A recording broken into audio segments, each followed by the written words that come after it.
Cumprimento os irmãos com a paz do Senhor. Quem está feliz com Jesus hoje? Então encontra uma pessoa bem bonita do seu lado e dê um sorriso para ela. Tá difícil? Eu amo fazer isso, porque tem gente que nem vira o pescoço, né? A situação deve estar crítica. Uma alegria estar de volta aqui em Patinga, revendo alguns amigos, encontrando alguns irmãos. Pastor Nilton, pastora Mônica, esse casal tão simpático que sempre nos recebe com tanto carinho. Deus abençoe vocês, viu? O pastor Glaicon e a Ana, que tiveram a paciência de nos trazer de Belo Horizonte para cá. Quando estava vindo, ele falou: o senhor está cansado? Eu disse: muito. Ele colocou 2 travesseiros no carro. E eu vim de lá para cá no monte, né? No monte de coberta, dentro do carro, né? Mas foi uma alegria. Deus abençoe vocês. A Eliane Silva, o Roberto, quanto tempo a gente não se via, né? E o Roberto está novinho ainda também, né, Roberto? O cabelo está ficando branco igual o meu, rapaz. A idade chega para todo mundo. Todos os amigos, os irmãos, os pastores que vieram, que Deus fale conosco nessa noite. Abra sua Bíblia comigo. No livro dos Salmos. Salmos de número 42. Está escrito assim: assim como a corça suspira pelas águas tranquilas, assim a minha alma suspira por ti, ó grande Deus.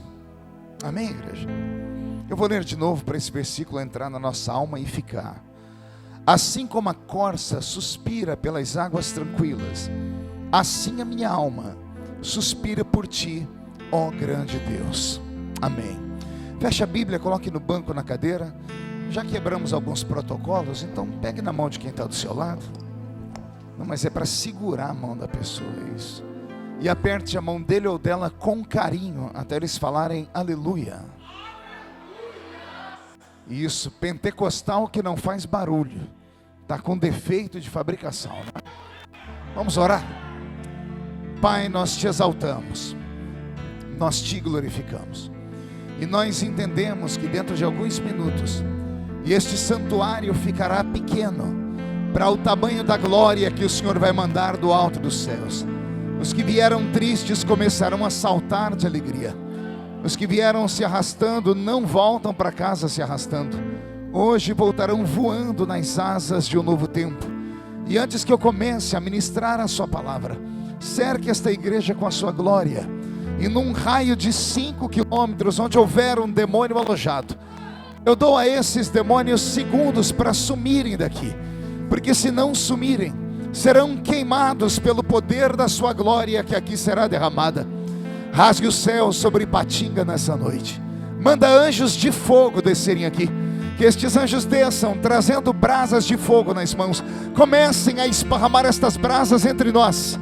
E onde houver um crente cheio do Espírito Santo, pega ele nesta noite, Jesus, e fala conosco, e fica conosco. É o que eu te peço agora e sempre. E toda a igreja diz: olhe para quem está do seu lado e pergunte ao irmão: você está pronto para uma grande viagem? Diga: uma viagem só de ida para dentro do coração de Deus.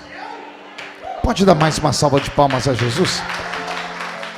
O tempo passa e acaba indo embora toda a energia que a gente tinha quando jovem, a vitalidade acaba se esvaindo, e o que resta é a maturidade. E não há nada melhor do que a maturidade. Digo isso porque dia desses, pastora, eu estava pregando no evento, e no final do culto chegou um grupo de jovens, falaram assim: pastor, nós amamos a pregação, mas que saudade da época que o senhor dava uns pulos no púlpito, uns golpes de karatê, né? Aí eu olhei para eles e disse assim: eu também sinto saudade dessa época. E não é que eu não tenha mais ânimo para fazer, eu não tenho mais condições físicas de fazer. Eu fui tentar dar um pulo esses dias, travou a coluna. Hahaha, porque não é você, bocó. O relógio do tempo, como eu preguei aqui da outra vez, ele não para nunca. Então, que Deus nos dê sabedoria para vivermos o melhor tempo da nossa vida, não o passado, nem o futuro, mas o tempo presente. Amém? Quando eu abro a minha Bíblia aqui no Salmo de número 42, eu tenho uma revelação muito profunda que Deus dá através de Davi. Na verdade, esse salmo é um poema que saiu do coração do maior músico do Velho Testamento, o maior poeta da Bíblia Sagrada, que era o grande e poderoso rei Davi. Interessante é descobrirmos a história de como e por que este salmo foi escrito e de que forma aconteceu a história que vai ser narrada para nós aqui. Esse salmo, desde criança, eu sempre tive muita paixão por ele, até porque não tem como esquecê-lo. Houve um período da igreja brasileira que nós cantávamos uma música sobre a corça todos os dias, né? E tudo por causa de uma banda mineira, né? Diante do trono, que transformou em cântico, assim como a corça anseia por águas, e todo mundo deve se lembrar disso. Mas esse salmo, ele passou a ser diferente na minha vida e fazer parte da minha vida num momento muito de muita luta, num momento de uma dificuldade sem tamanho. E eu acredito que o que eu vou falar aqui vai trazer bálsamo sobre os corações, porque eu estava notando, enquanto a pastora Mônica apresentava, que isso aqui não é um culto comum, está parecendo uma convenção de pastores, né? Tem mais pastor aqui do que em convenções por aí. Então eu acredito que Deus trouxe esses companheiros e essas companheiras para ouvirem algo de maturidade. Gritos e pulos são bons e eu amo isso, mas nós vamos deixar para outro dia. Quando eu ouvi ela anunciar esse grupo de profetas que vieram, eu falei: Senhor, o que acontecerá hoje à noite aqui? O Senhor disse: anuncie que haverá um grande batismo nessa noite. E eu logo fui falar com Deus: batismo com o Espírito Santo? O Senhor disse: não, haverá um batismo de quebrantamento aqui nessa noite. Então quem não trouxe lenço, prepare a manga da camisa, a ponta da gravata, porque o céu vai descer baixinho aqui sobre nós. Alguns anos atrás, eu passei por um vale muito grande. Aliás, eu quase não consigo lembrar os momentos da minha vida que eu estive fora do vale, né? Quem me acompanha há muito tempo sabe. E os meus vales geralmente são muito profundos. Tudo comigo vai parar no Jornal Nacional, né? Quando não é no Jornal Nacional, é no Fantástico. Fantástico, Revista Veja, jornais, etc. E muitos amigos, sempre quando me encontram, dizem assim: como é que você aguenta? Teve um pregador itinerante muito querido, muito amigo meu, que ele colocou um apelido em mim. Ele me chama de Highlander. Não sei se tem alguém aqui que lembra do Highlander. Highlander era o guerreiro imortal, né? Podia fazer o que fosse com ele estava vivo, só não podia arrancar a cabeça dele. O restante ele se recuperava com muita facilidade. E eu perguntei para ele: por que você me chama de Highlander? Ele disse: porque você, entre todos nós itinerantes, é o sobrevivente dos sobreviventes. Já se levantaram contra você 1000 de um lado, 10.000 do outro lado, e o Senhor te manteve de pé. E isso não é mérito humano. Isso acontece quando Deus tem algo na vida de um ser humano. Porque homens conseguem colocar vírgula na sentença que Deus escreveu para nós. Às vezes conseguem colocar ponto e vírgula na sentença que Deus escreveu para nós. Às vezes conseguem colocar um hífen, um tracinho, mas eles não conseguem colocar um ponto final na vida daquele que tem uma vocação divina. Então eu quero crer que nessa noite Deus trouxe aqui para me ouvir pregar sobreviventes. E eu tenho certeza que esses sobreviventes vão sair daqui um pouco melhor do que entraram. Tem algum sobrevivente aqui? Então dá um grito de glória a Deus para empolgar o coração do pregador aqui. Mude a música, Beto. Essa violência que eu passei, ela atingiu a minha família, atingiu o meu ministério. Vocês devem se lembrar do que eu passei no ano de 2013, naquela Comissão de Direitos Humanos e Minorias. 90 dias de Jornal Nacional, 90 dias de perseguição. O movimento LGBT aqui do Brasil todo se movimentou e se espreitaram contra a minha vida em todos os lugares que eu podia chegar.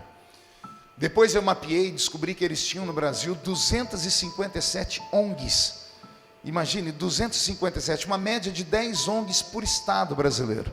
E todas essas ONGs eram abastecidas com dinheiro público. E a briga deles comigo era só essa. Não era por isso, nem por A, nem por B, era por dinheiro. Porque como presidente da Comissão de Direitos Humanos, eu só fui descobrir isso no final, o Glaico, do meu mandato, como presidente, que com uma caneta minha, uma canetada minha, eu cortaria todos os recursos que esse movimento tinha. E eu não tinha noção disso. Só fui descobrir no final. Aí no final eu já estava para lá de Bagdá uns 3 coqueiros, né? estava atordoado, abalado. Mas Deus nos deu vitória naquele momento. Passaram-se um ano, e num final de ano, o caldo entornou.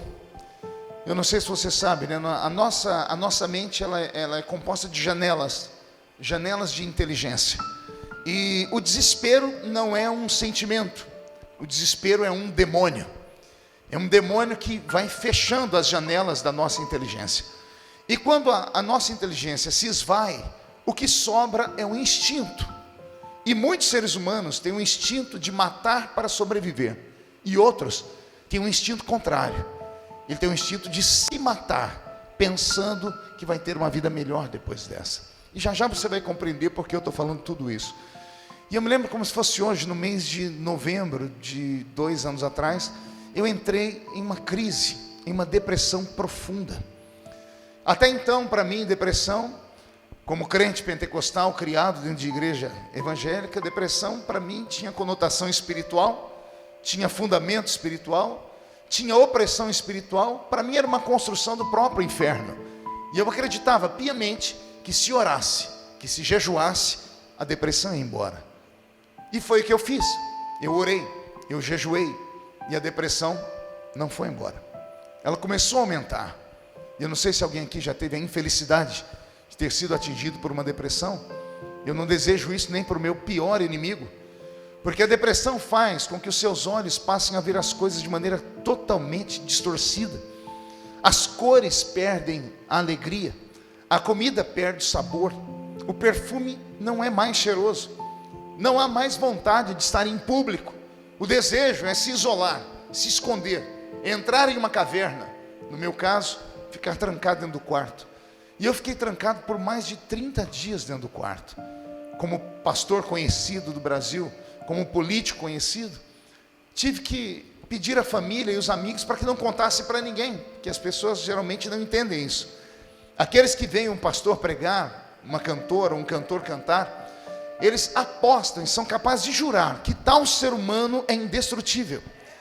Alguns acreditam mesmo, pastora Mônica, que a unção de Deus nos blinda de tudo. E não, a unção não nos blinda, a unção nos reveste no momento certo para sermos usados para aquele momento. Terminou aquele momento, a unção se retira. E o que sobra é aquilo que éramos antes da unção vir, seres humanos. E a palavra ser humano é muito pesada. A palavra ser significa entidade invisível. E a palavra humano vem de humus. E humus é terra misturada com esterco. E eu não preciso dizer para você o que é esterco. Então isso é um ser humano, é uma entidade invisível que habita dentro de um pedaço de barro. Quando criança na escola dominical, eu ouvi os professores falarem que nós tínhamos um espírito, né? Que o ser humano tinha um espírito. Com a maturidade, o estudo e a experiência, eu descobri que me ensinaram errado.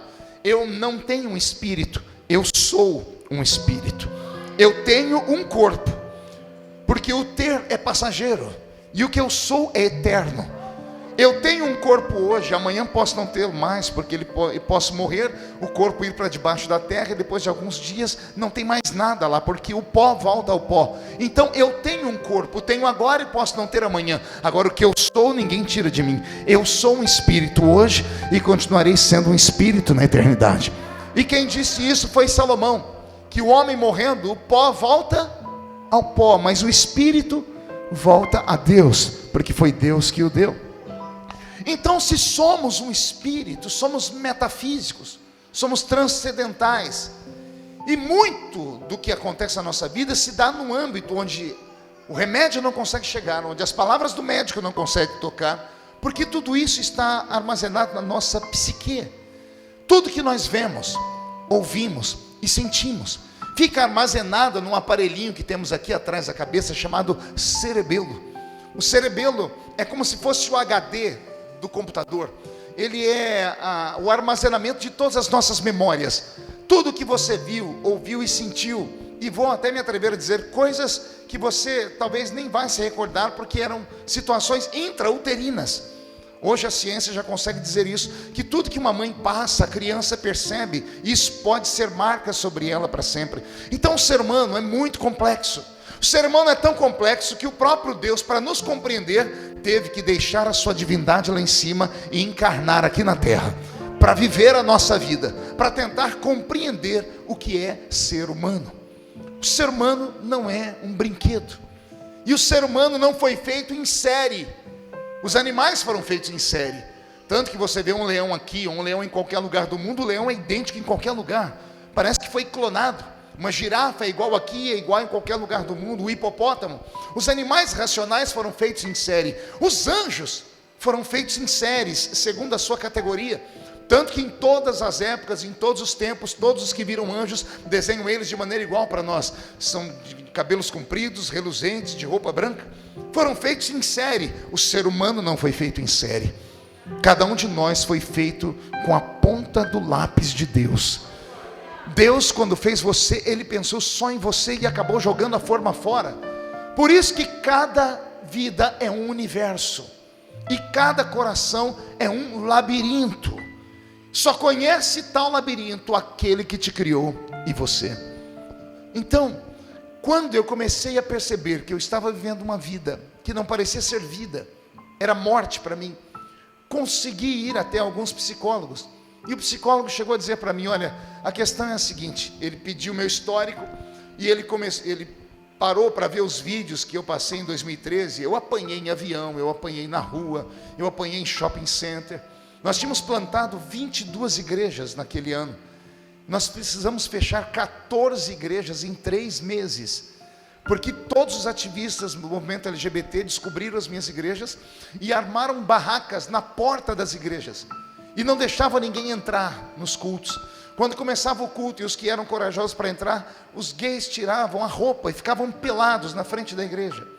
Esfregaram o órgão genital na cara das minhas filhas. Uma tinha 9, outra tinha 10 anos de idade. Hoje, olhando para trás, eu não consigo compreender como é que eu suportei tudo aquilo. E detalhe, em silêncio. Eu sou um evangelista. O evangelista é um provocador por natureza. Eu sou um evangelista pentecostal. Quando agarro o microfone na mão, eu viro um leão. E aí ninguém conseguia compreender, e nem eu. Como no meio daquele tumulto, eu ficava parecendo um cordeiro. As pessoas cuspiam, batiam, e eu ficava calado. Não é que eu não queria reagir. Eu queria reagir, porque eu não tenho sangue de barata nas veias. Mas eu sabia que uma reação minha iria pesar sobre a igreja. Porque eu era um pastor, sou um pastor. Eu não podia xingar, nem mandar ninguém para aquele lugar. Vontade não faltou. Mas eu tinha que me controlar, porque eu sabia que o meu testemunho seria muito mais forte do que uma ação minha. Só que tudo isso tem um preço. Tudo que você ouve, vê e sente, vai ficando armazenado. E o copo vai enchendo, vai enchendo, vai enchendo. Até que naquele ano, eu não me lembro o que foi que aconteceu. Com certeza foi uma notícia triste. Pingou uma gota dentro do meu vaso e o vaso entornou. E eu entrei em depressão profunda. A família sofreu muito. Eu chorei muito. Eu desejei a morte. Eu entendi Elias dentro da caverna. Eu entendi alguns amigos que saltaram dessa vida para outra. Como meu querido amigo, pastor Júlio Ribeiro. Um amigo lá do Rio de Janeiro, que saltou da vida para a morte. E eu vi crentes espancarem ele pela internet, e até questionando se ele não tinha, porventura, algum tipo de pecado escondido, e com vergonha do pecado vir à tona, tirou a sua própria vida. Um bando de gente suja, querendo falar de um mal lavado. Nenhum ser humano deve tocar na vida de outro ser humano. Nenhum ser humano deve fazer juízo de valor da vida de outro ser humano. Só conhece o ser humano do lado aquele que comeu com ele pelo menos 1 quilo de sal. E olhe lá, nem marido e nem mulher conhecem um ao outro, mesmo vivendo debaixo do mesmo teto há 20, 30, 40 anos. Por quê? Porque cada ser humano é uma peça única. Um belo dia eu estava em casa, meu telefone tocou, e um amigo que mora lá em Israel ficou sabendo da minha situação por um outro amigo, e ele disse: olha, eu estava orando por você aqui, Deus me mandou te dar um presente. Ele me mandou te dar uma passagem de avião para você, para sua esposa e para suas filhas virem ficar comigo aqui em Jerusalém, com tudo pago. Eu quero cuidar de você de perto. E nós embarcamos para Israel. Cheguei naquela terra linda, naquela terra santa, desejo de todos os crentes, e a terra para mim não foi linda, não tinha alegria em caminhar por ali. A família ainda conseguiu passear, eu ficava trancado dentro do quarto. Até que esse meu amigo, vendo que eu não saí do quarto de jeito nenhum, ele conseguiu entrar em contato com um outro amigo dele, que era um rabino, que falava português, mas um rabino judeu mesmo, que havia estudado no Brasil, e era um rabino messiânico, era um líder dos judeus, mas que cria em Jesus. E esse rabino foi me visitar um dia que a minha família havia saído, e eu fiquei encantado com ele. Eu acho que pela aparência dele, né, gordinho, aquela barba comprida até aqui, dava vontade de ficar apertando a barba dele, parecia a barba do Papai Noel, aquele rostinho redondo, aquela roupa toda exótica de um rabino, e ele conseguiu me arrancar de dentro do apartamento.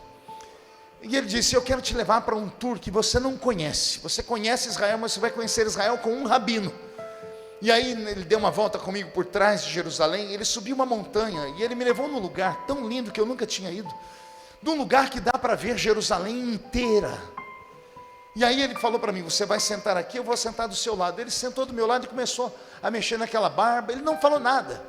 Por 1 hora, ele só tocou no meu ombro, me deu um abraço, uns 2, 3 abraços. Eu nunca me senti tão amado em toda a vida. Ele não precisou dizer uma única palavra, bastou alguns abraços. E eu olhava Jerusalém, e a minha mente de pregador, né, de estudante da Bíblia, viajou. E eu me lembrei de Jesus olhando sobre Jerusalém. E eu perguntei para ele: será que foi aqui que Jesus olhou e chorou sobre Jerusalém? Ele diz: quem sabe, porque daqui dá para ver Jerusalém inteira. E de repente o sol começou a queimar, porque o sol lá é um pouquinho mais quente do que aqui. Vai dando 2 horas, 3 horas da tarde, o sol chega a 55, 56 graus na sombra. Sensação térmica de quase 60 graus, dá para estorricar a pele. E naquele momento ele olhou para mim e disse assim: se fosse para você recitar um salmo agora, que salmo você recitaria debaixo desse sol? Ele era muito inteligente, ele já fez aquilo, ele mapeou a minha alma, né? Eu disse para ele: ó, o salmo que me vem à memória é o Salmo 42. Assim como a corça anseia pelas águas tranquilas, assim a minha alma suspira por ti, ó grande Deus. Ele abriu um sorriso, mexeu na barba e disse para mim: o que você entende desse salmo? Eu disse: olha, o salmo é autoexplicativo. Davi está dizendo que assim como a corça tem sede, ele também tem sede. Aí ele disse para mim: a Bíblia não diz que a corça tem sede. Ele disse: repita para mim o salmo. Eu disse: assim como a corça suspira pelas águas tranquilas. Ele disse: aí não diz assim como a corça tem sede das águas tranquilas. Disse: assim como a corça suspira, assim como a corça deseja, assim como a corça quer encontrar as águas tranquilas. E eu olhei para ele e ele falou para mim: se eu te disser que Davi se espelhou na corça, não é porque ele tinha sede de água, você acreditaria em mim, Marco? E eu falei: se você me convencer com argumentos. Ele disse: então vou te contar uma história que não se ensina em seminários. E ele me contou a história de Davi, e eu confesso a vocês, eu chorei como criança, porque todos nós, quando falamos de Davi, lembramos do menino com a funda na mão, capaz de matar um gigante. Lembramos do Davi perdoador dentro da caverna de Adulão, poupando a vida de Saul. Lembramos do Davi que mata o urso, que mata o leão. Lembramos do Davi dos salmos, e alguns salmos mais lindos do que os outros. Lembramos do Davi do Salmo 91, do Salmo 51. Lembramos do Davi do Salmo 139. Lembramos do Davi que nos encantou. Lembramos de Davi levando a arca da aliança de volta para Israel, dançando ao redor da arca. Só temos lembrança de coisas boas da vida de Davi. E ele disse para mim: a vida de Davi nem sempre foi boa, Marco. Eu disse: por que não? Ele disse para mim: porque Davi era filho de sua mãe, mas não era filho de seu pai. Eu falei: como assim? Ele disse: Davi é um filho problema na família de Jessé, o belemita. E eu disse: por quê? Ele disse: ora, quando o profeta Samuel foi na casa de Jessé para ungir um dos filhos dele como rei de Israel, chegando lá, todos os filhos de Jessé estavam lá dentro, com exceção de Davi. E por que Davi não estava em casa, se os mais velhos já estavam? Por que o mais moço não estava em casa? E então ele começou a desenvolver uma história que mexeu comigo. Ele disse para mim que os profetas naquela época não chegavam de supetão na casa de uma pessoa para visitar. Isso mataria a pessoa do coração. Os profetas, quando iam visitar alguém, mandavam um mensageiro na frente. O mensageiro chegava na casa da pessoa e dizia assim: é de paz a minha vinda, o profeta de Deus vem aí. Dava tempo da pessoa colocar a casa em ordem. Porque se o profeta chegasse e pegasse alguma coisa ruim, poderia acontecer uma tragédia lá dentro. Porque o profeta era o representante de Deus que visitava as pessoas. Então, quando o profeta Samuel foi visitar Jessé, antes ele mandou o seu secretário na frente. Quando Jessé ouviu falar que o profeta estava vindo na sua casa, ele colocou a casa em ordem, mandou chamar os filhos, mandou preparar comida, mandou a esposa se perfumar. Os filhos mais velhos foram se barbear, foram colocar uma roupa bonita. E o menor filho foi tirado de dentro de casa, que é Davi, que é a rapinha do tacho, que é o filho mais novo. Por que que Davi saiu de casa? Porque Davi era um problema. Pergunte por quê?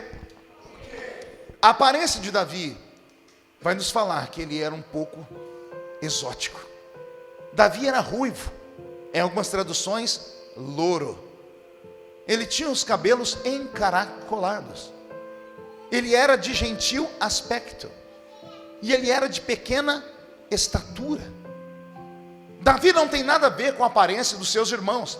Tanto que quando Samuel entrou na casa de Jessé, quando ele olhou o primeiro irmão de Davi, disse: já achei o rei de Israel.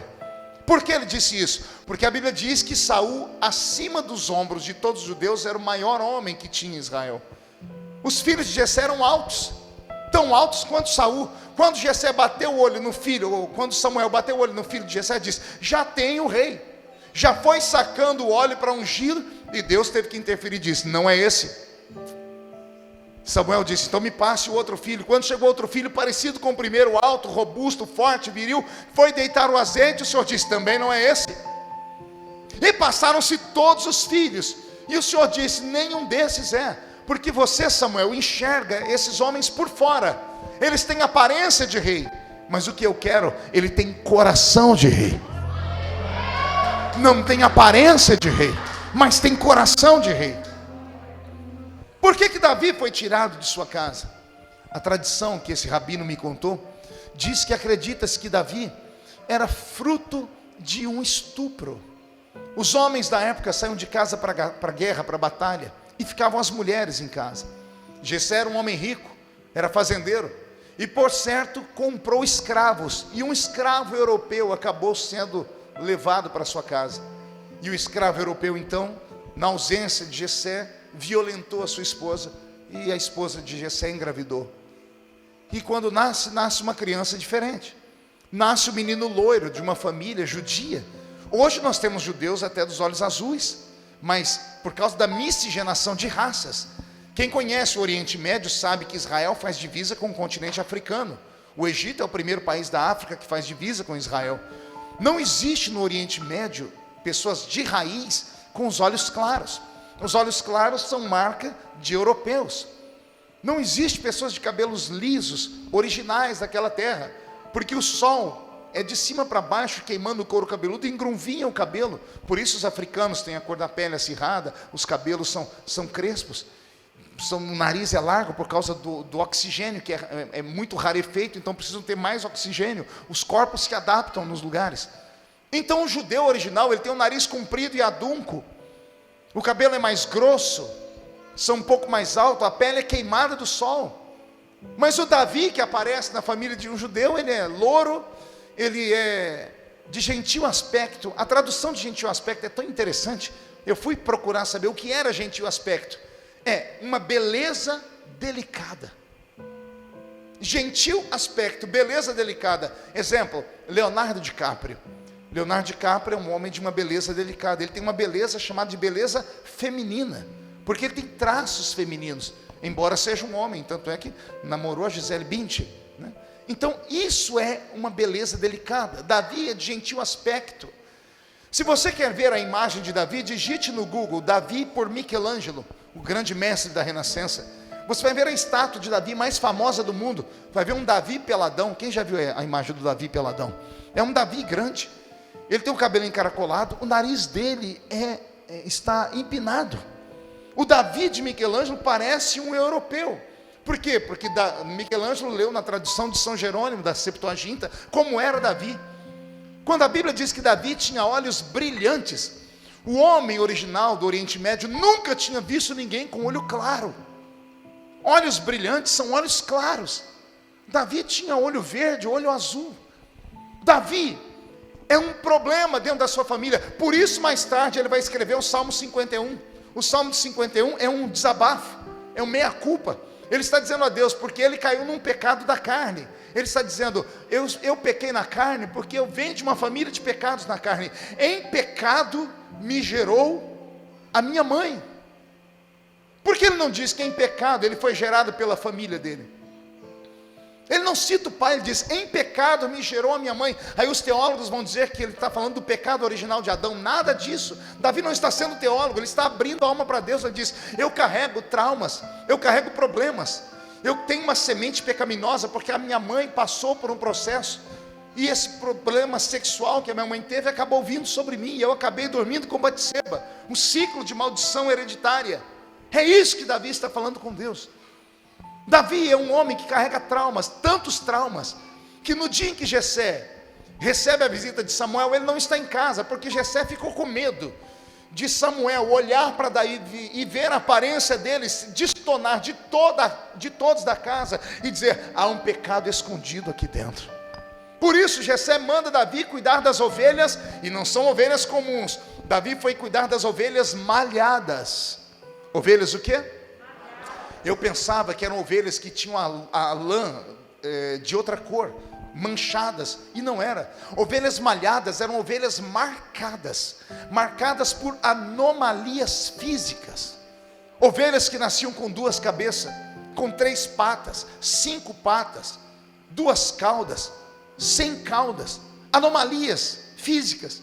O judeu respeita tanto as ovelhas, que quando nasciam essas ovelhinhas, ao invés de sacrificar e matar, eles isolavam elas, e criava-se então um aprisco especial só para ovelhas com defeito.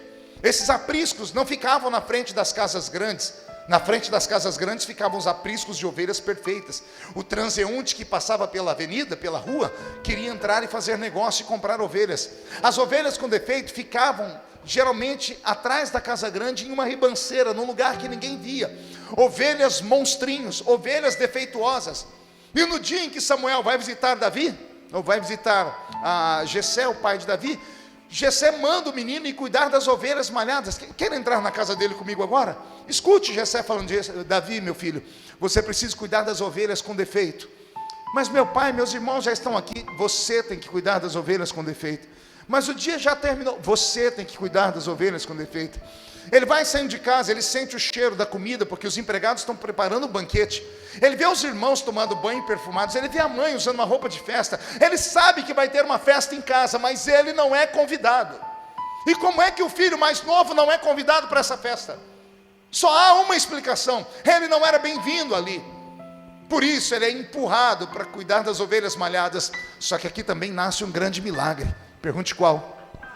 O rabino me contou que quando Davi começou a dar comida para aquelas ovelhas monstrinhos, aquelas ovelhas cheias de defeito, aquelas ovelhas que ninguém queria, o Espírito Santo falou com Davi: até as ovelhas com defeito têm um pastor. Aí Davi senta debaixo de um zimbro, tira a sua arpinha e, chorando, escreve o salmo mais lindo dele: se essas ovelhas têm pastor, o Senhor é o meu pastor, e nada me faltará. Deitar-me faz em verdes pastos, guia-me mansamente às águas tranquilas, refrigera a minha alma.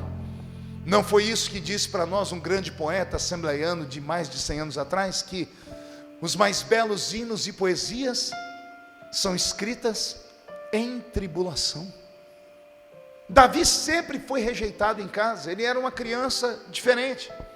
Os irmãos de Davi, quando criança, vão para uma árvore e começam a quebrar os galhos da árvore, pegam uma adaga, uma faca e fazem ponta. Vão brincar de caçador, porque todo filho de um povo semita queria ser caçador. Davi vai na mesma árvore, os outros irmãos dele já estão fazendo espada e arpões. Davi vai na mesma árvore e, ao invés de pegar um galho duro, pega um galho molinho. Ele pega um galho molinho e senta debaixo da árvore e começa a fazer cortes no galho molinho. Os irmãos estão olhando para ele e dizem: que arma é essa, Davi?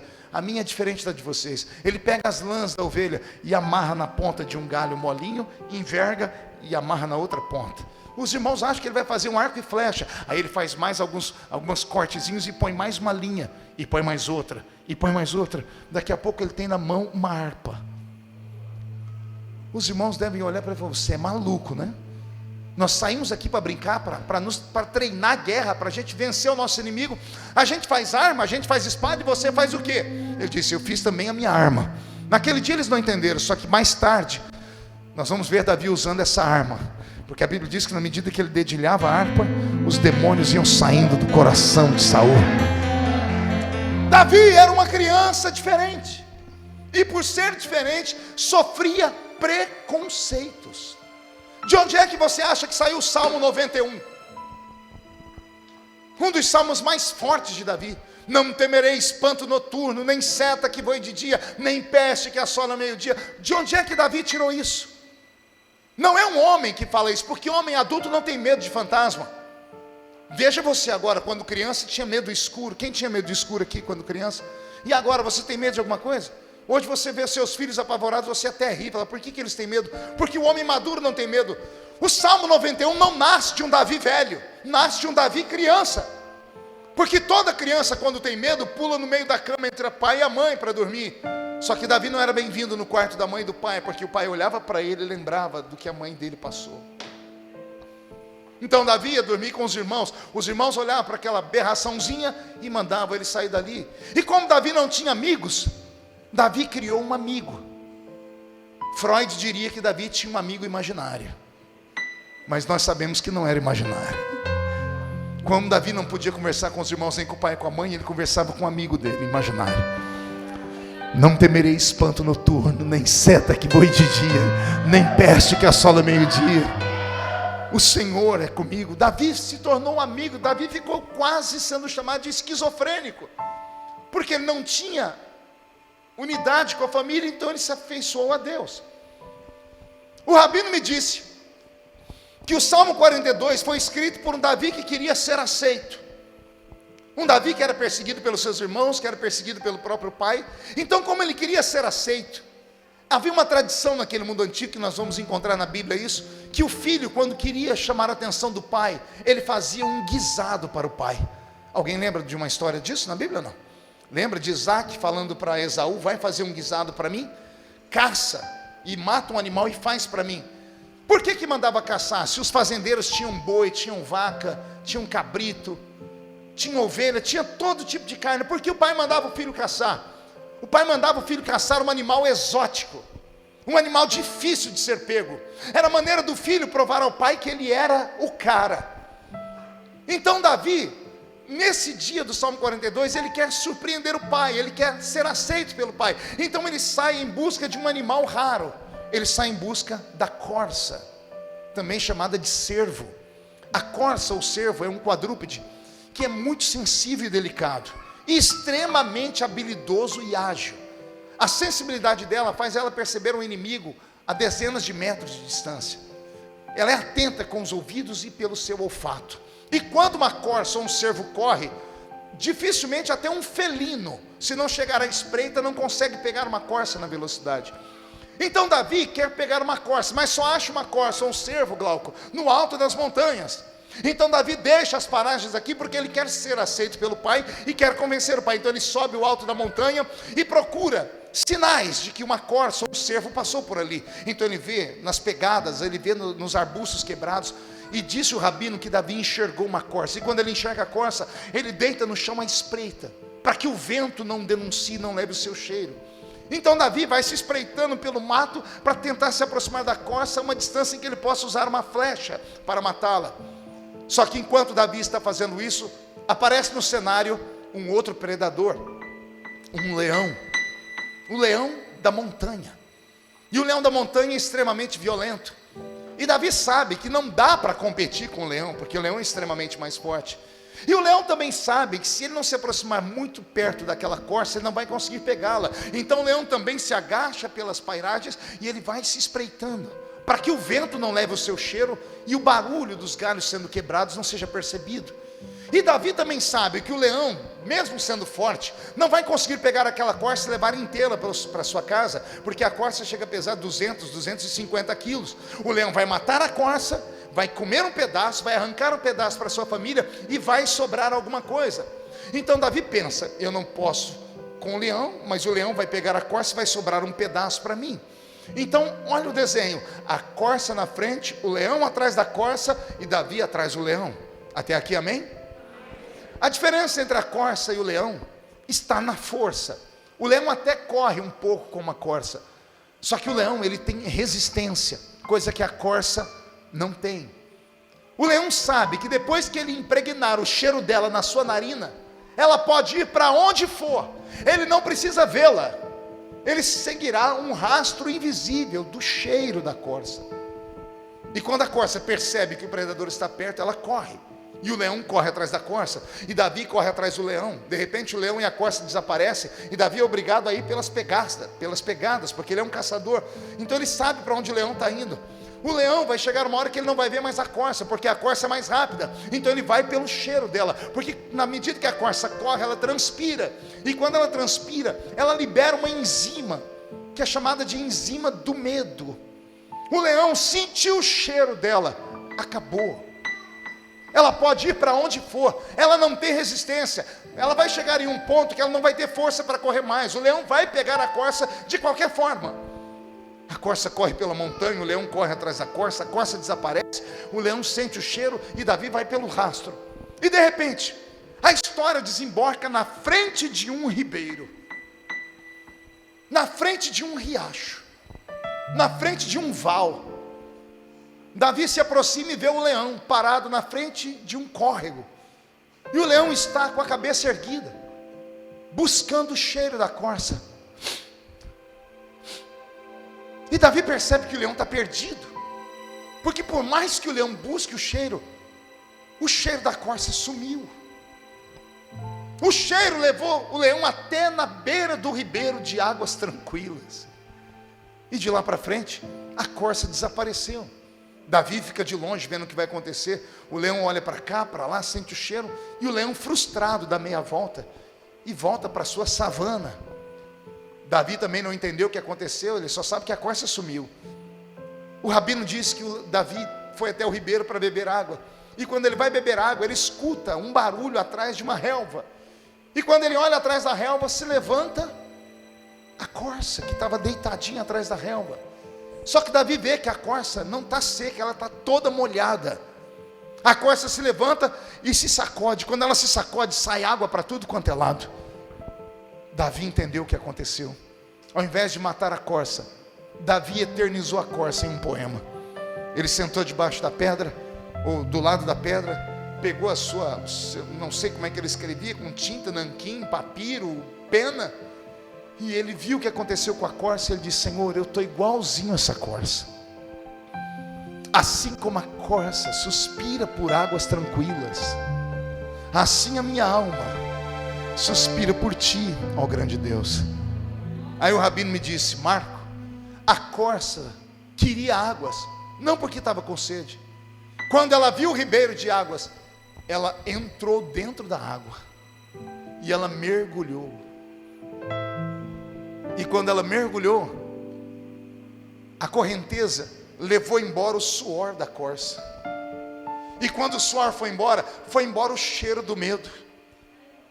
Como foi embora o cheiro do medo, a corça agora está em um manto de invisibilidade. Ela se levanta e esconde atrás daquela moita. O leão seguiu a corça quilômetros sem vê-la, e agora ele está a alguns metros perto dela e não enxerga ela. Estão começando a entender ou não? A corça está revestida com água. A água deixou ela invisível aos olhos do inimigo dela. Quando Davi percebeu disso, ele disse assim: Deus, eu estou igual a corça. Assim como a corça suspira por águas tranquilas, assim a minha alma suspira por ti, ó grande Deus. Davi estava dizendo: Deus, me deixa entrar dentro de ti, me esconde dentro de ti, para que o inimigo não me encontre, para que o trauma que a minha família me provoca não me consuma. para que aqueles que tramam a minha morte não me encontrem. Eu preciso, Senhor, porque o meu inimigo é mais forte do que eu, tem mais resistência do que eu, e eu não tenho para onde fugir dele. Mesmo estando eu sem ele me ver, ele consegue sentir o cheiro do meu medo. Então, Senhor, eu estou igual a corça. Abre um ribeiro de águas na minha frente e me deixa deitar dentro dessas águas, porque se eu deitar dentro dessas águas, eu estarei livre de toda perseguição dos meus inimigos. Posso ouvir um amém para essa palavra? Quando o rabino me contou isso, eu comecei a chorar. E ele disse para mim: Marco, vou te dar uma palavra. A palavra que eu tenho para você é essa: não queira ser um super-homem, porque você não é. E não tenha vergonha de ser um ser humano. Como você é um líder religioso e prega, se desnude diante daqueles que te ouvem pregar. Porque se aqueles que estão lá embaixo veem que você é um homem ungido, cheio de Deus, também sofre, passa por vales, eles vão entender que o que eles estão passando não é maldição, é a sequência da vida. E se você vencer, eles também podem vencer. E ele me falou uma palavrinha que eu nunca mais vou esquecer na vida. Ele disse assim para mim: Marco, mergulha. A palavra de Deus para você nessa noite é essa: mergulha. Eu sei que muitas vezes nós como líderes, nós como crentes, como chefes de família, a gente encarna um ser humano intocável, e nós memorizamos aquela velha frase: eu prefiro ser um herói morto do que um covarde vivo. Conversa para boi dormir. Se é para escapar pela sua vida, recue. Nem sempre Jesus enfrentou os oponentes dele, sabia disso? Você vai ler um texto da Bíblia que a multidão veio contra Jesus, e Jesus se vestiu no manto de invisibilidade, porque eles iam linchá-lo. E a Bíblia de Jesus diz: e Jesus passou no meio da multidão, e eles não viram para onde ele foi. Todo mundo queria matar ele. Jesus ficou invisível, porque ele sabia que ali não era o momento, não era estratégico, não era hora de se mostrar. Nem sempre é hora de se mostrar. Amigo, irmão, prego que desponta, toma martelada.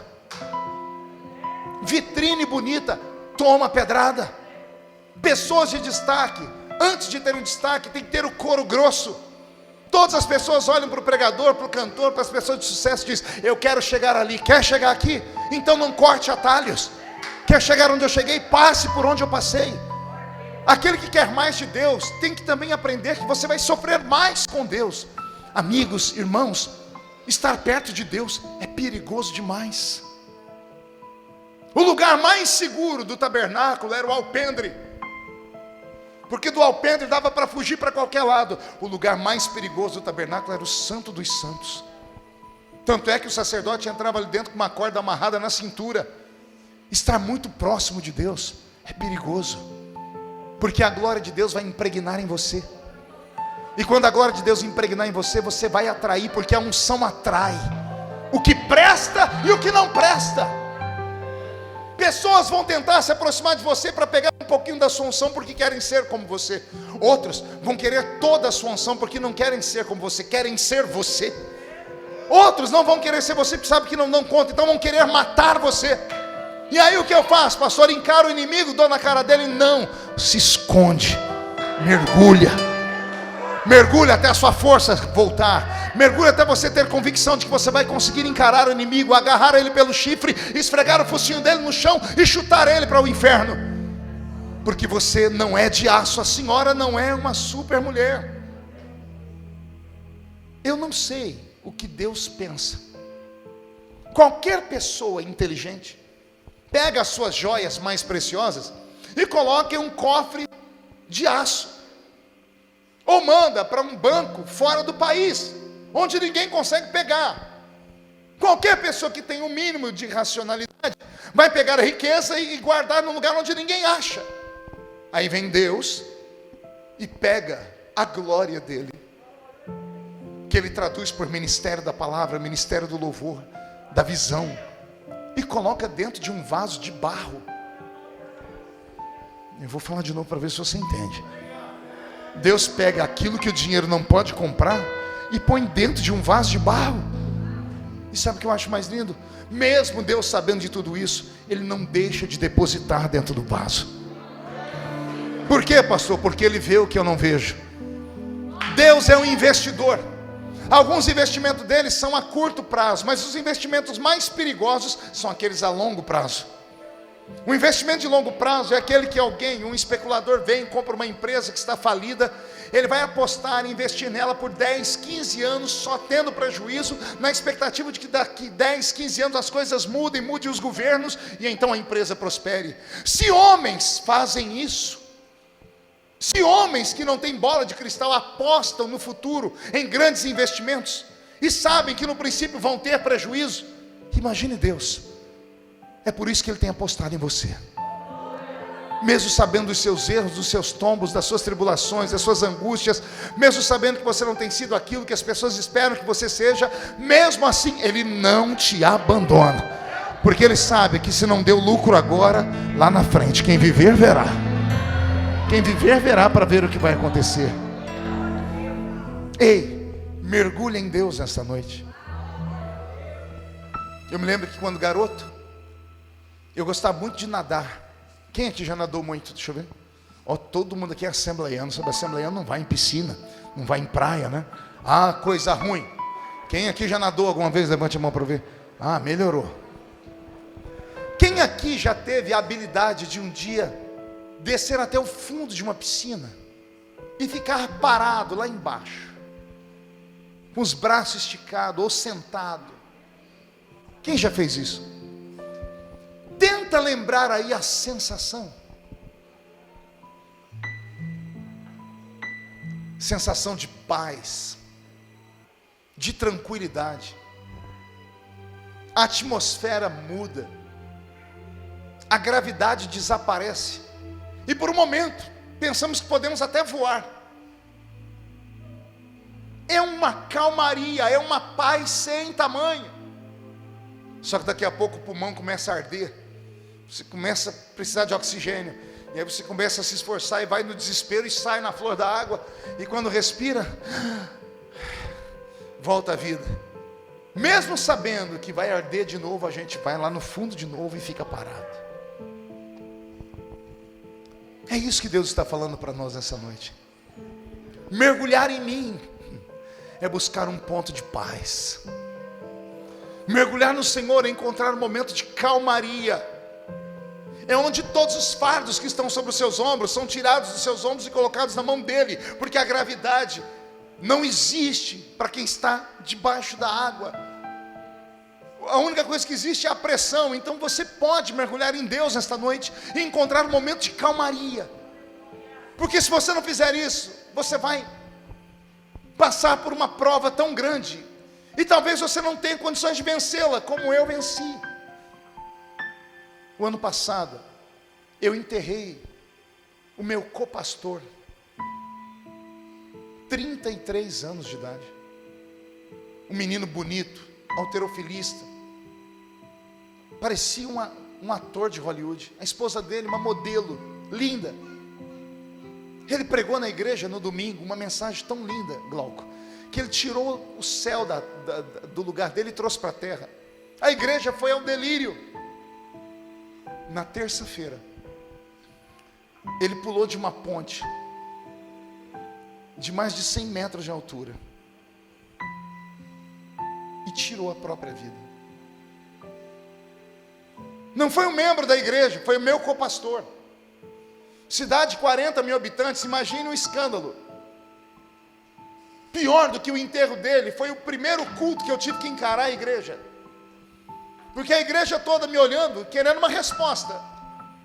Se o meu líder se mata, como é que eu vou viver? Me deu desespero. Aí sentei com a família, comecei a descobrir as coisas. Eu fui para um canto e chorei, falei, por que não falou comigo? Por que preferiu se isolar? Por que preferiu mostrar para as pessoas alguém que ele não era? O ser humano é um artista em potencial. A gente sai de casa e diz assim: hoje eu vou parecer fulano de tal. E a pessoa olha para você e acredita que você é fulano de tal. Tem gente aqui dentro que não deu um glória a Deus até agora, nem na hora dos louvores. E não é porque não quer, é porque só Deus sabe em que lugar a alma dessa pessoa está passando. Só Deus sabe o que ela deixou em casa, o inferno que ela deixou em casa. Porque nós pentecostais temos um grande defeito. Para nós tudo é motivação, tudo é glória, tudo é fogo, tudo é milagre, tudo é isso, tudo é aquilo. E continue assim, continue crendo no milagre, continue crendo no fogo. Mas e o dia que o fogo não vem? E o dia que o milagre não acontece? E o dia que a senhora descobre que tem um câncer? E o dia que você é mandado embora do seu trabalho?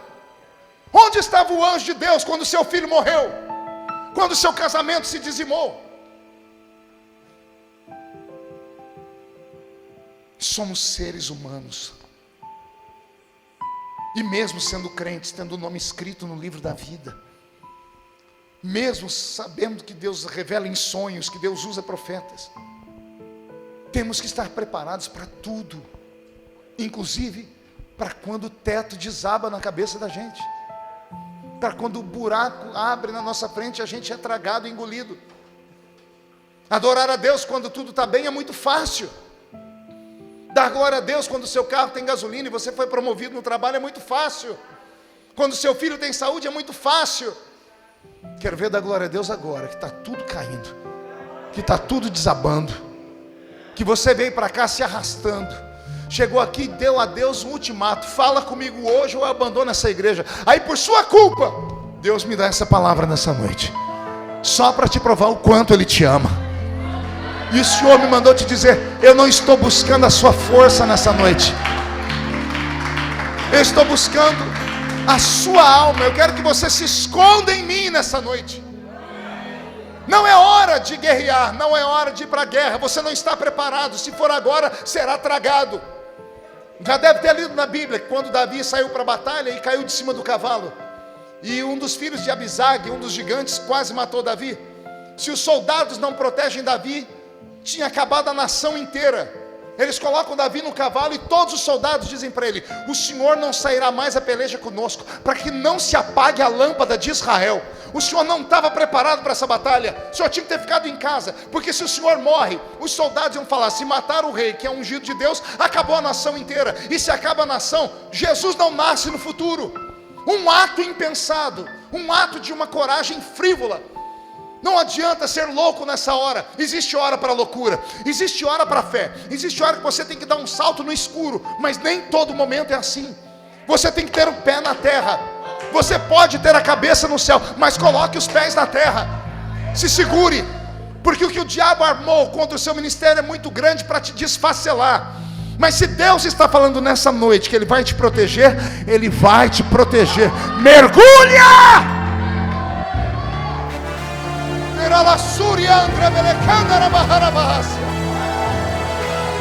Estou sentindo Jesus aqui dentro.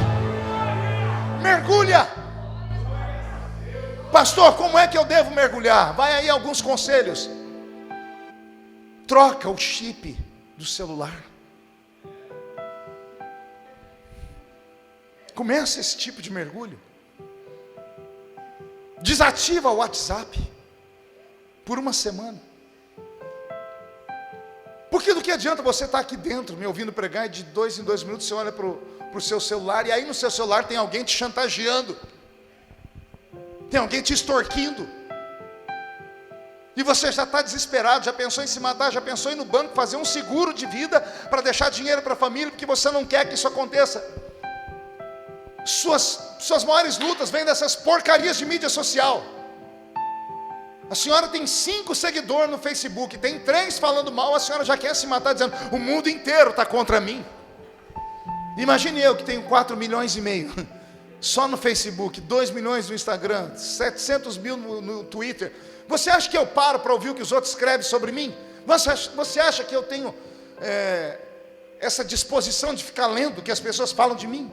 Não tenho tempo. Não desço para falar com quem está abaixo de mim. Não desço. Só dou atenção se a pessoa for maior do que eu, porque aí vai me dar ibope. Agora o Zé Mané, o pé de chinelo, o Kunta Quinte que mora lá na esquina do sovaco sujo, está ameaçando você e sua família. Que desgraça é essa? Que demônio é esse que acha que pode te afrontar? Pastor, mas eu abri o caminho, eu dei brecha. Ah, parabéns, descobriu que é um ser humano? Ah, pastor, mas aconteceu um erro, mas você podia estar lá no erro, mas você está aqui dentro, não está?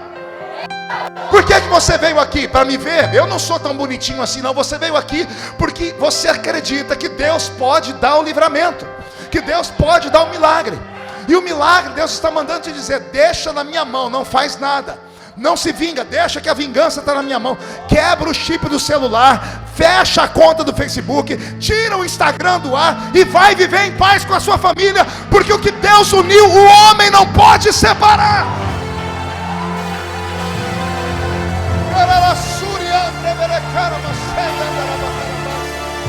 Mergulha! Eu estou com o meu corpo todo arrepiado aqui. Deus está bradando aqui dentro. Eu estou ouvindo barulho de espadas de verdade. Anjos e demônios estão degladiando aqui em cima. E eu sei de quem é a vitória. A vitória é sua, é sua. Mergulha, mergulha, mergulha.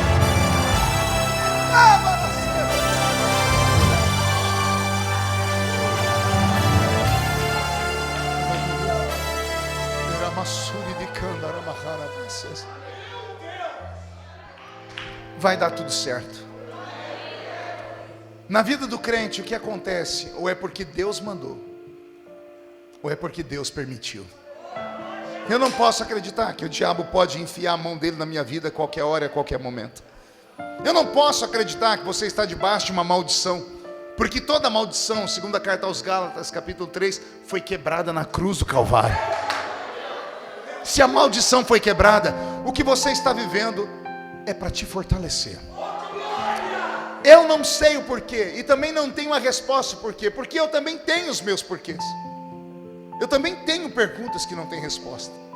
Talvez por isso um dia Jesus disse aos seus discípulos: naquele dia vocês nada vão me perguntar, porque tudo será revelado.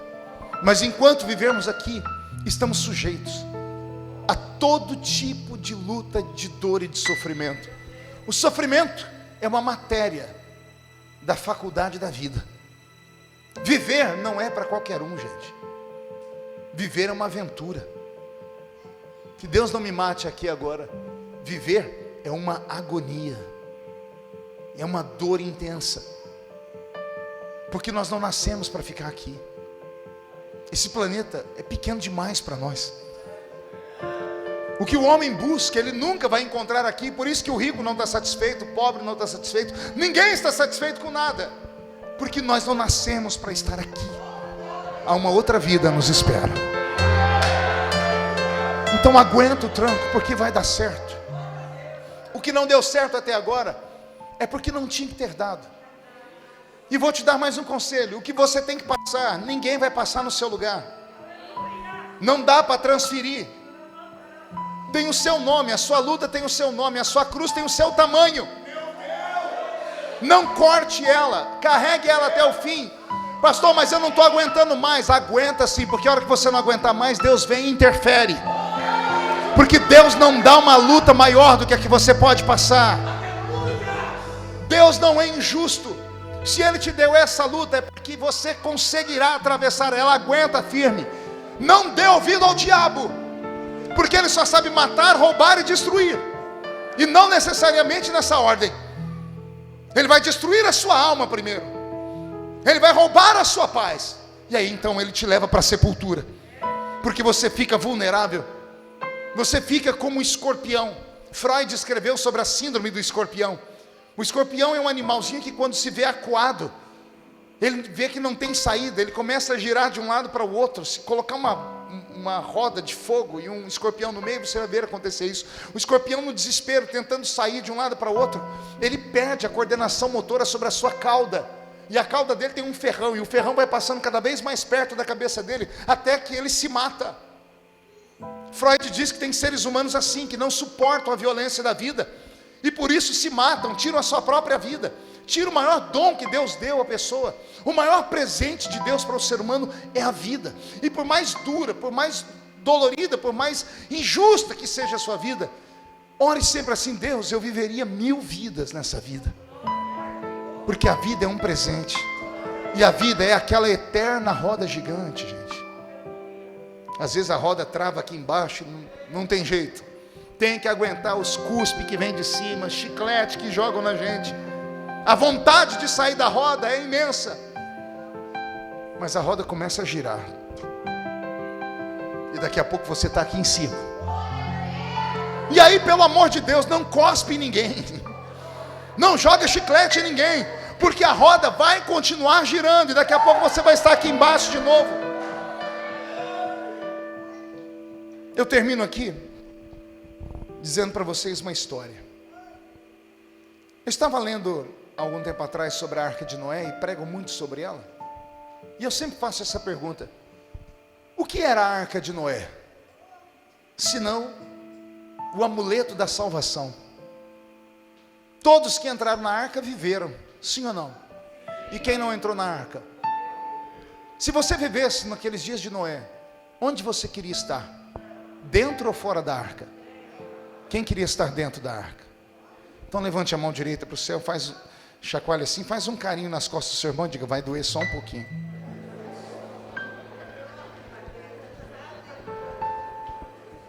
Você já parou para pensar como era a vida dentro da arca ou não?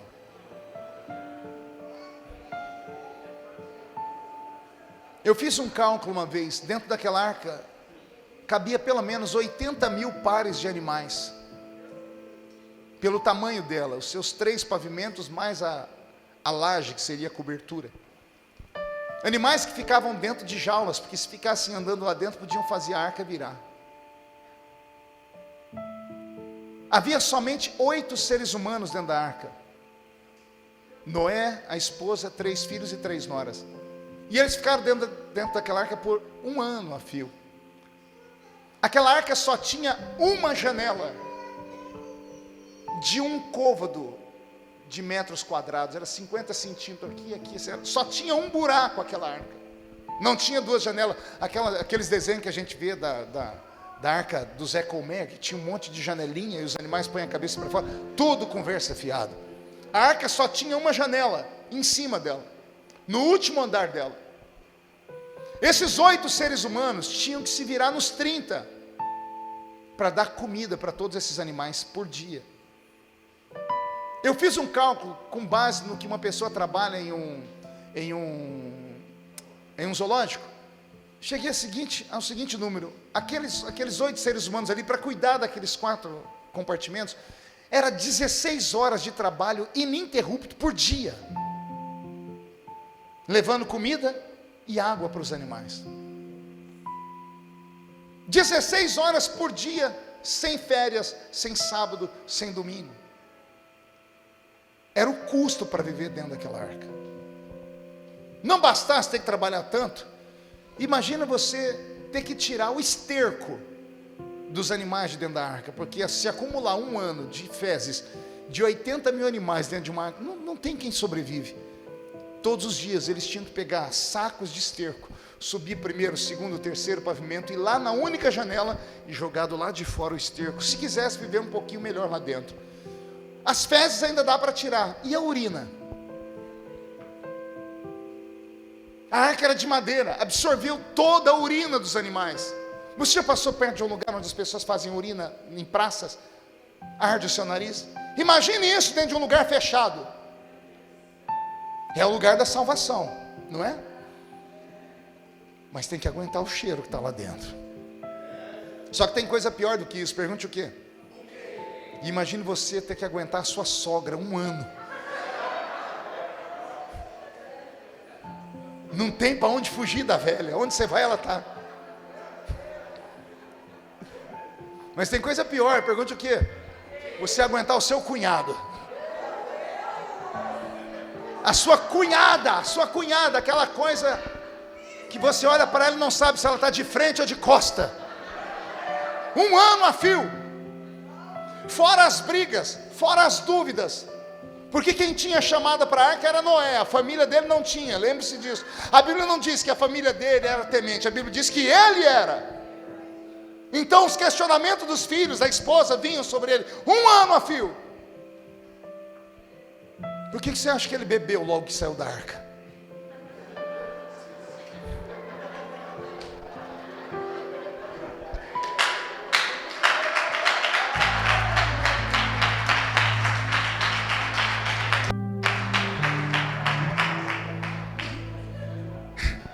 É duro, mas é a realidade. Eu tenho certeza que todos os dias tinha fila naquela janelinha para ver quem é que ia se jogar para fora da arca primeiro. Eu tenho certeza que tinha hora que eles tinham vontade de sumir dali de dentro.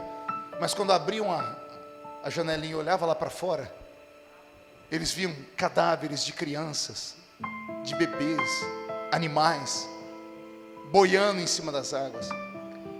O mau cheiro que estava fora era pior do que estava dentro. O que estava lá fora era morte, aqui dentro pelo menos eles tinham expectativa de vida. E quando eles olhavam tudo aquilo, eles fechavam aquela janelinha lá para o canto e diziam: muito obrigado, Deus. Não é o que eu queria, mas é o que eu tenho. Não é como eu quero, mas é como o Senhor quer. Entenda isso como seu ministério. Entenda aquela arca como a sua família. Traduza aquela arca pela sua igreja. Tem hora que a gente quer sumir da igreja. Eu tenho dia que não olho nem no espelho. Pergunte para quê?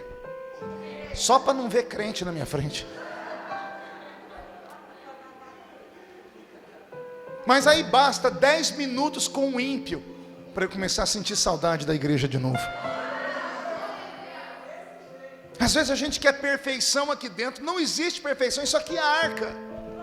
Ei, não conte para ninguém, as cobras entraram na arca?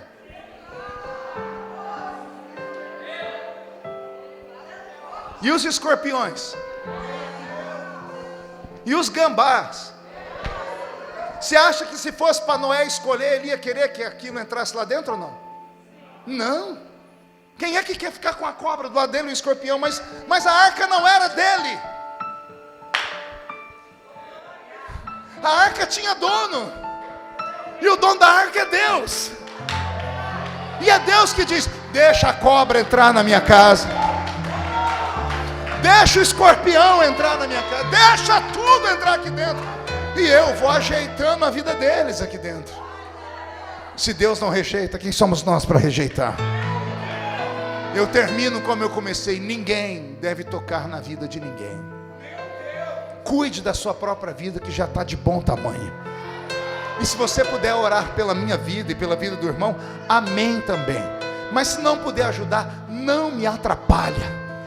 E se você vê alguém na sua casa com um princípio de depressão profunda, não brinque com essa porcaria.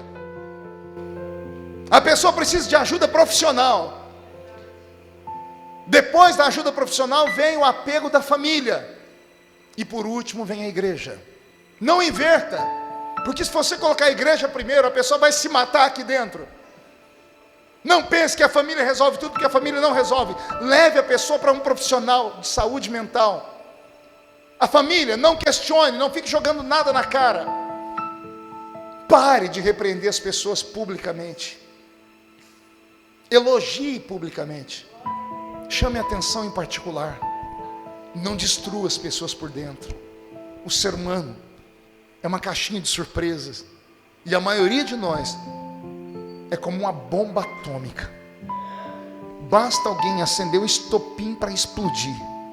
E se explodir, a miséria que vem, só Deus para cuidar.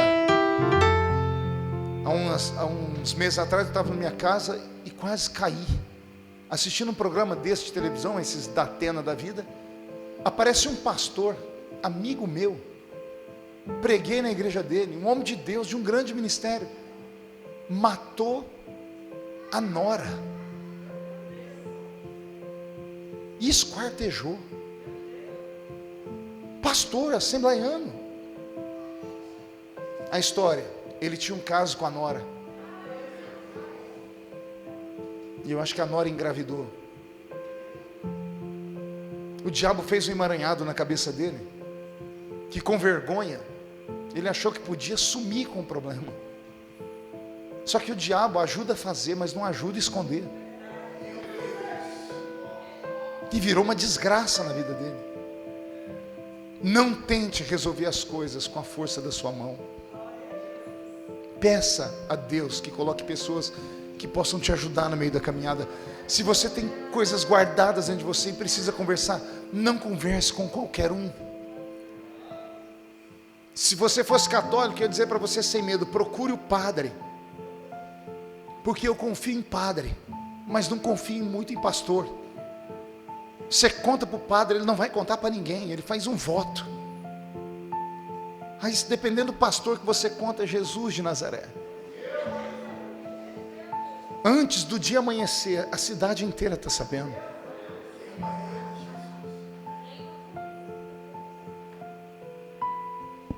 Que Deus nos ajude. Eu não sei você, mas eu estou igual aquela corça. Estou correndo do meu inimigo. O leão está vindo aí atrás. E eu preciso que Deus abra um ribeiro na minha frente. Eu preciso mergulhar nessas águas. Quem quer mergulhar comigo?